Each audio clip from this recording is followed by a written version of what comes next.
Okay, this is going to be video 2 with a lot less talking, of course, because I got to work. But I will explain things as I go along. First off, the cage that was dirty to begin with. For easy use, I enjoy using a spatula, which you can pick up at any Dollar Tree. It also works for scraping, well, poop. And there's lots of that when you're dealing with rats. Another great tool that I use if you're using bowls. Now, I suggest for folks that they feed rats overhead. See how I have a hole cut in this basket? Back in the old days, I used to do like water lines to all of them and not water bottles. I used to feed from the top so that they wouldn't poop and pee in their food dishes. Unfortunately, they do that for their own, I can't even say it, territorial. I mean, basically, they don't want other rats touching their food. And it's gross, but no matter how clean of food dishes that I give them, they always poop and pee in them. And you can see there's some remnants of some poo in there. So another good tool that I like using is a hook tool. It's a carpet tool. You can pick these up at any hardware store. Another one I like using, which I use downstairs in the basement because, again, bigger cages and stuff, I like using a spatula because it cleans and it scrapes really well. So I'm going to end up scraping this before I spray all my stuff down, including the cage and normally a top if there's a top with this cage. I'm actually pulling rats from that cage over there to here. So what I'm going to end up doing is getting a clean top from somewhere else. I'm probably just going to get a brand new one, so give me a minute. Well, anyway, everything's got to be sprayed down and scraped. I was just showing you another tool. Now, for me being in the reptile trade for so many years, I've encountered mites, well, quite a bit. But the truth of the matter is you can cut mites down quite a bit to where you don't see it because mites are actually a microbe. And you shouldn't be able to see them at all. If you see them, that means your problem's truly out of control. Now, I always check the lips of all my aquariums to make sure that I don't see any little bugs or any movement or anything, even the dust particles.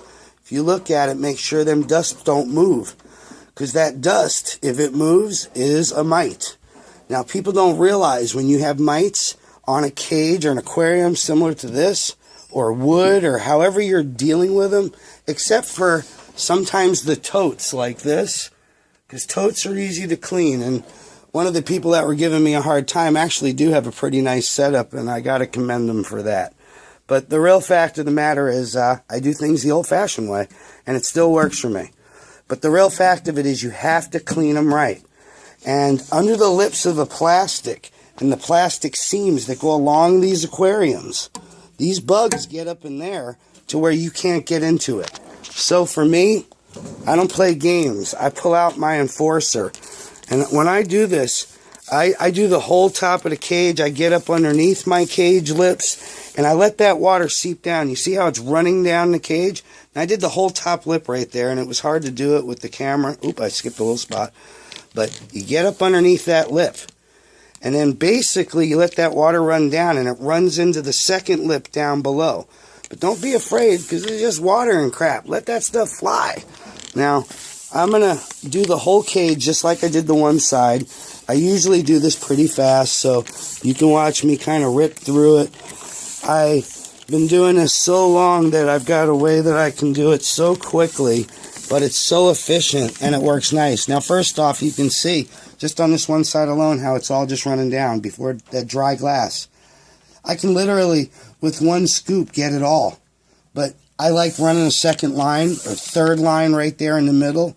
And you can see that runs down, but you just keep doing it. Run it right down in there. See how that crack fills up? I also use different chemicals. I use hydrogen peroxide because that actually will get in there and clean real well. We get to the top sitting on the bottom. Same treatment, guys. Get up in there. Spray the crap out of it because the truth of it is, you never know. Now, the problem with what I'm doing is it can't be done fast. You got to let this soak for just a couple of minutes. Now, if you do this once a month, I ain't saying you got to do this as much as I do, but once a month, you actually won't have many mites at all. And if you ever see them, it's an outbreak. And, well, everybody has that once in a while. And if a rat breeder tells you that they've never seen mites around, well, then they're just lying. Because it could happen in your food. It can happen with all kinds of things. Anyway, I'm going to let this soak. And then I'll do the wipe down. So that'll be another video itself. God bless. Happy Thanksgiving. And keep watching the videos.